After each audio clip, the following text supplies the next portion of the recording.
नमस्कार मित्रों कृष्णा एस्ट्रोलॉजी में आप सबका एस्ट्रोलॉजर विवेक भट्ट की तरफ से खूब खूब स्वागत है। मित्रों, लास्ट वीडियो में आपसे अगर सूर्यदेव फर्स्ट हाउस में है तो 12 लग्नों में अगर सूर्यदेव फर्स्ट हाउस में है तो उनके क्या परिणाम मिलेंगे, उस पर हमने चर्चा की। मित्रों, आज हम अगर चंद्रमा 12 लग्नों में फर्स्ट हाउस में है तो उसके क्या परिणाम मिलेंगे, उस पर चर्चा करेंगे। सबसे पहले मित्रों, अगर चंद्रमा की बात करें तो चंद्रमा की खुद की राशि कर्क राशि है। चंद्रमा वृष राशि में टॉरस साइन में उच्च के माने गए तथा वृश्चिक राशि यानी कि स्कॉर्पियो साइन में नीच के माने गए। चंद्रमा की असर कैसे रहेगी यह जानने के लिए हमें चंद्रमा का बलाबल देखना बहुत ही आवश्यक है। शुक्ल पक्ष की 10वीं से कृष्ण पक्ष की 5वीं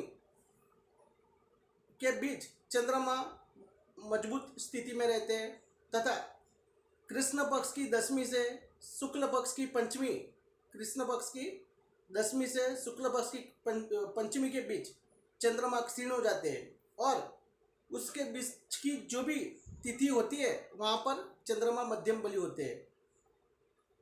चंद्रमा की बलाबल देखने के साथ साथ हमें बलाबल देखना है तो साथ साथ हमें यह भी देखना आवश्यक है कि चंद्रमा पर कोई पापी ग्रह की या तो कोई शुभ ग्रह की दृष्टि है या नहीं।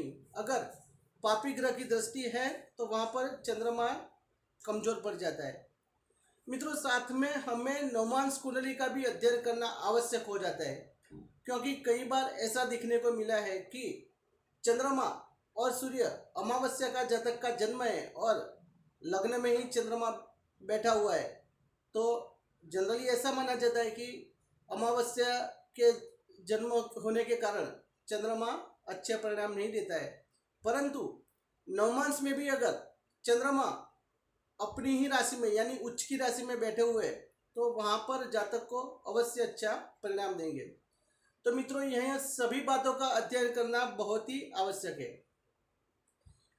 मित्रों, अगर फर्स्ट हाउस में प्रथम घर में चंद्रमा है तो जातक विनोदी वृत्ति वाला, जातक कल्पनाशील, पर्यटन का शौकीन, कवि, चित्रकार, सुंदर नेत्रों वाला, सौंदर्य से युक्त हमें देखने को मिलता है। यानी ये जो भी खूबियां मैंने बताई, इन सभी खूबियां अगर चंद्रमा अच्छी कंडीशन में है और फर्स्ट हाउस में है तो हमें यह देखने को मिलता है। चंद्रमा मजबूत स्थिति में है फर्स्ट हाउस में तो जातक धनी होगा, उत्तम वाणी होगी, कोमल वाणी होगी, चतुर बुद्धि होगी और प्रसन्न मन वाला रहेगा।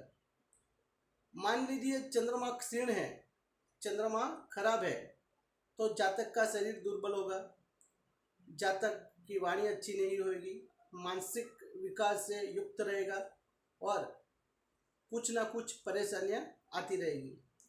चंद्रमा अगर खराब है तो जातक के पास धन नहीं रहता, द्रव्य नहीं रहता, जातक को नौकरी से यानी नौकरी करके अपने जीवन का गुजरान चलाना पड़ता है। जातक को बार बार कुछ ना कुछ परेशानियों का सामना करना पड़ता है। मित्रों, चलिए अभी बात करते हैं कि मेष लग्न से लेकर मीन लग्न तक अगर चंद्रमा फर्स्ट हाउस में है तो उनके क्या प्रभाव रहेंगे। सबसे पहले हम बात करते हैं मेष लग्न के लिए।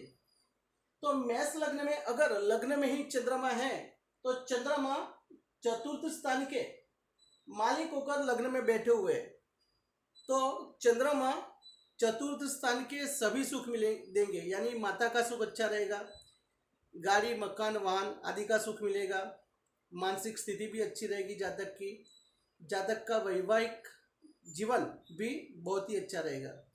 तो यहाँ पर चंद्रमा अवश्य अच्छे परिणाम देंगे। वृष लग्न की बात करें तो वृष लग्न में चंद्रमा उच्च के हो जाते हैं।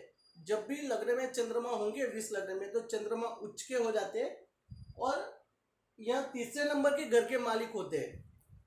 मित्रों, हम जानते हैं कि तीसरा नंबर जो है वह हमारे खुद के पराक्रम का, छोटे भाई बहनों का, साहस का, कम्युनिकेशन का होता है। तो जातक अपने कम्युनिकेशन से, अपने साहस से यहाँ पर अर्निंग करेगा, जातक अपने दम पर आगे बढ़ेगा और उसका नेचर भी अच्छा रहेगा, क्योंकि चंद्रमा यहाँ पर उच्च का हो जाता है। तो जातक को अवश्य उसका बेनिफिट रहेगा, अपने भाई बहनों के साथ भी उसका रिलेशन अच्छा रहेगा, दाम्पत्य जीवन भी सुखमय रहेगा। मित्रों, बात करते कि मिथुन लग्न में चंद्रमा लग्न में है, तो मिथुन लग्न में चंद्रमा सेकंड हाउस के मालिक होकर अगर लग्न में बैठे हुए हैं तो जातक धनवान होगा, क्योंकि सेकंड हाउस का मालिक अगर फर्स्ट हाउस में है तो धन प्रॉपर्टी रहेगी, कुटुंब से उसका तालमेल अच्छा रहेगा, वाणी जातक की अच्छी होगी। हालांकि यह अपनी शत्रु राशि में बैठा हुआ है, क्योंकि बुध चंद्रमा का दुश्मन माना गया है। तो जातक को कुछ ना कुछ शारीरिक समस्याएं अवश्य रहेगी। प्रैक्टिकली ऐसे जातक को कफ, सर्दी, जुकाम जैसी समस्याओं का सामना करना पड़ता है, यह देखने को मिला है। जातक का दाम्पत्य जीवन सामान्य रहेगा यहाँ पर। मित्रों, अगर कर्क लग्न में चंद्रमा लग्न में है तो यहाँ पर चंद्रमा अपनी राशि में है, तो जातक मानसिक स्थिति उसकी अच्छी रहेगी, जातक सेंसिटिव रहेगा, जातक सौंदर्य युक्त रहेगा, सौंदर्य अच्छा रहेगा। हालांकि सप्तम स्थान पर शत्रु राशि है, तो वैसी कंडीशन में जातक के दाम्पत्य जीवन में कभी कभी मुश्किलों का सामना जातक को करना पड़ता है, यह देखने को मिला है।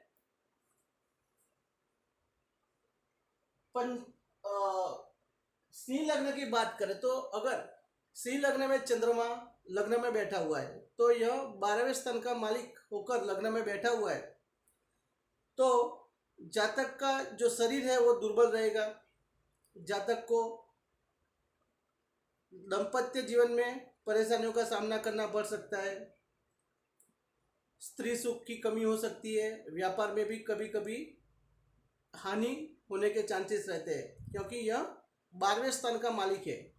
तो लग्न में बैठा हुआ चंद्रमा अच्छे परिणाम नहीं देता है।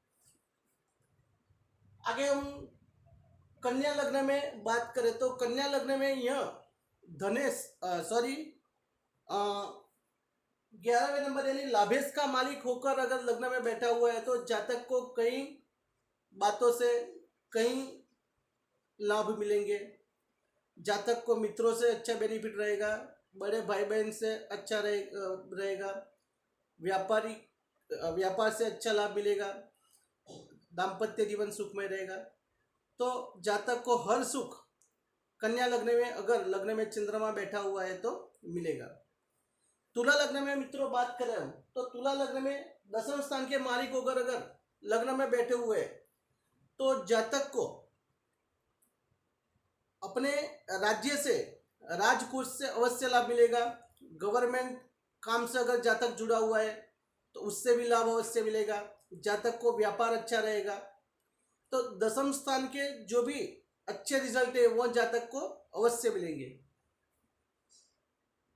वहीं अगर वृश्चिक लग्न की बात करें तो वृश्चिक राशि चंद्रमा की नीच की राशि है, फिर भी अगर लग्न में चंद्रमा बैठा हुआ है तो यहाँ पर भाग्येश होकर लग्न में बैठा हुआ है, तो जातक को भाग्य से कुछ ना कुछ बेनिफिट अवश्य मिलेगा। जातक यह 9th हाउस धर्म का भी घर है, धर्म का भी स्थान है, भाग्य का भी स्थान है, तो जातक धार्मिक रहेगा, दाम्पत्य जीवन मध्यम रहेगा, भाग्य कुछ ना कुछ उसको अवश्य लाभ देगा और जातक छोटी मोटी यात्राएं करेगा।